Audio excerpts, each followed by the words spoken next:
សំណាប់ចិត្តសំណាប់បេះដូងសំណាប់បេះថ្នោតកូនស្មើដួងកែវនេត្រាថ្ងៃនេះគឺជាថ្ងៃសៅរ៍ទី17ខែ1ឆ្នាំ2026កូននឹងទទួលបាននៅតម្រុយលេខដែលម៉ែជ្រើសរើសសម្រិតសម្រាំងអស់ពីចិត្តអស់ពីកាយភាគរយខ្ពស់លេខល្អបានមកពីក្បួនចឹងគឺជាក្បួនដែលមានភាពស្តង់ដារក្បួនដែលមានភាពលម្អិតក្បួនដែលមានភាព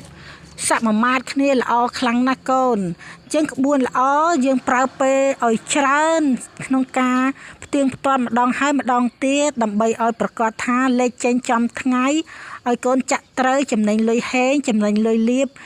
ងាយស្រួលច្រើនគ្រប់គ្នាកូនចង់បានលេខចុចមេដៃឬក៏ពាក្យសុំលេខមកម៉ែឃើញភ្លាមផ្ញើទៅផ្លេតម៉ោងឆ្នោតម៉ោង 4:30 នាទីម៉ែផ្ញើនៅម៉ោង 2:30 នាទីឆ្នោតម៉ោង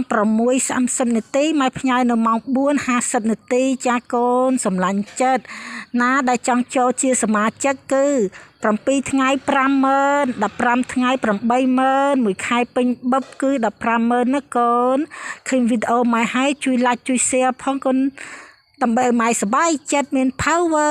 point ក្នុងការធ្វើលេខល្អចែកជូនកូនជារៀងរាល់ថ្ងៃ Channel YouTube ដូចគ្នាកូនជួយ Subscribe ឬក៏ជាលរួចចុចកណ្ដឹងឲ្យម៉ែផងណាកូនដើម្បីឲ្យប្រលឹងសប្បាយចិត្តហោះស៊ីប្រលិតទៅព្រឹកប្រលឹមណាពៅប្រលឹងចាជូនពរកូនលុយចូលងាយច្រើន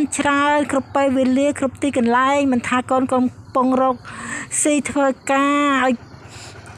នៅផ្ទះដាំបាយធ្វើម្ហូបមើលកូនវក់វីមានដាដៃ100អីទេសូមឲ្យលុយចូ